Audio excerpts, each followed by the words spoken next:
Let's get this show on the road, shall we? Module 1, Lesson 1, The Matrix of Control and the Laws of Civilization Building. By the way, I chose this idyllic setting of a flower garden to compensate for the dismal and awesome subject that I'm about to discuss.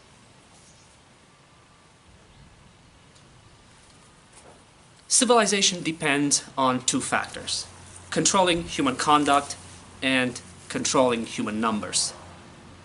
The former ensures that individuals conform to established rules, so it does not lead to conflict between people and the destruction of property, and the latter ensures that people do not outgrow the available resources, so it does not lead to hunger and war.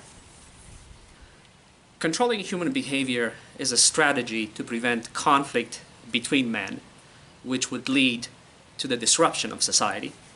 And controlling human numbers is a strategy to prevent conflict between man and nature, or more specifically, between man and resources, which would lead to the destruction of society.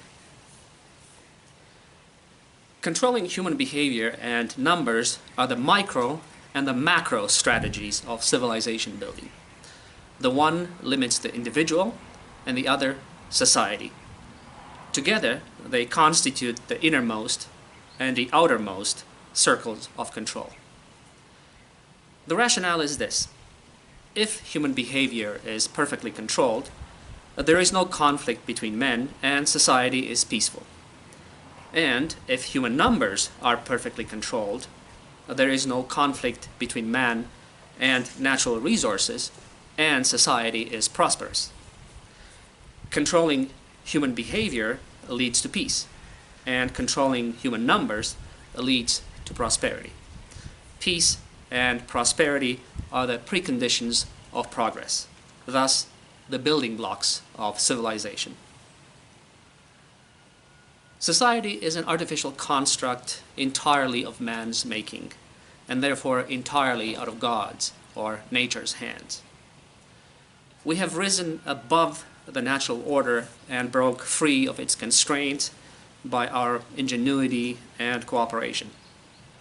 Technology and social order keep civilization alive, and civilization allows us to escape the clutches of nature.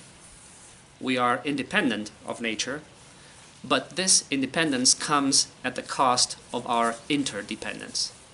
We depend on one another to make civilization possible, and thus rise above nature.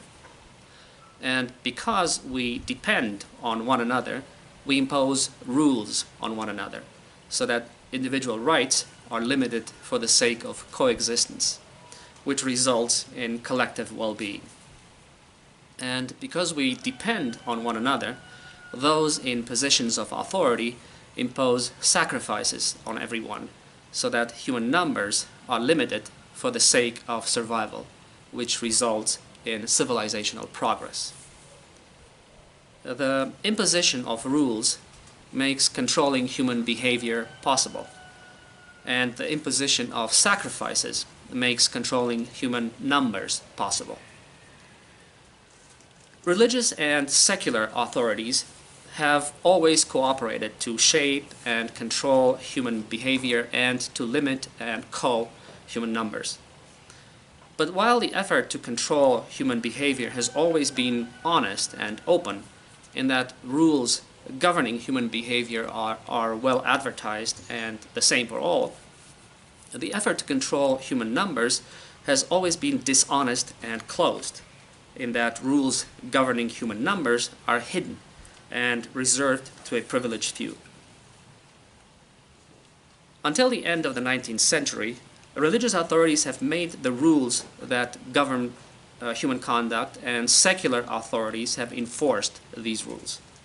Equally, religious authorities made the rules that limit human numbers, and secular authorities enforce them. Since the beginning of the 20th century, religious and secular authorities have shared the responsibility of making rules that govern both human conduct and human numbers.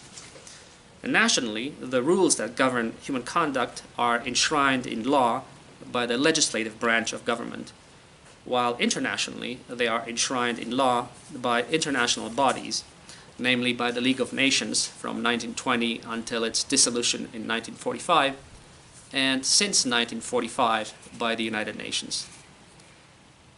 The rules that govern human numbers, however, are not enshrined in law because the very act of limiting human numbers is a violation of fundamental rights and liberties.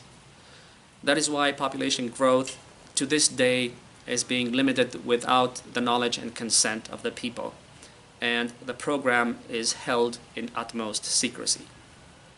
How the program of population control is being kept secret and exactly why we will explore in the coming lectures.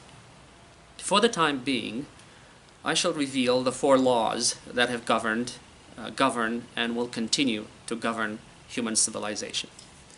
These laws can be rightly called the laws of civilization building because they underlie all other laws that govern our civilization across cultures. In fact, they underlie all our efforts. Across the sweep of time, human civilization has depended on society's ability to control population growth, and this effort has determined and continues to determine every aspect of our lives. The 4 laws of civilization building are: 1.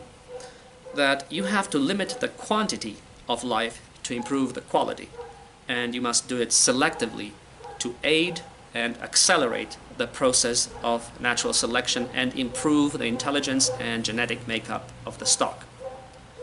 2.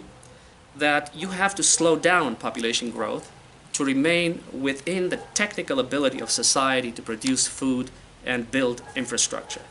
And you have to do it by any means necessary, because failing to do it will have only negative consequences. 3. That once you get close to the planet's carrying capacity, you have to stabilize the population in perpetuity and stabilize it at a level that is sustainable, so the planet's life support systems are not damaged, in which case intelligent life would unintelligently sow the seed of its own destruction. And 4, that once a state of harmony is reached between civilization and nature, all subsequent progress depends on society's ability to reduce the number of people in direct but inverse proportion with the per capita increase in the consumption of resources, and that this reduction has to be accomplished with everyone's free and conscious collaboration. In other words, the more technologically advanced our civilization becomes, the fewer people can be accommodated on planet Earth, and all people must contribute to mankind's reduction in numbers to enable mankind's ascension in level of civilization.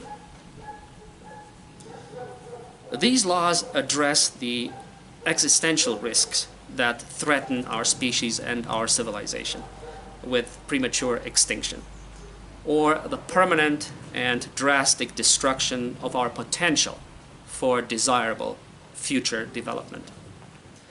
And in this task, the task of reducing our existential risks, death is as valuable as life, and no sacrifice is too small or too big.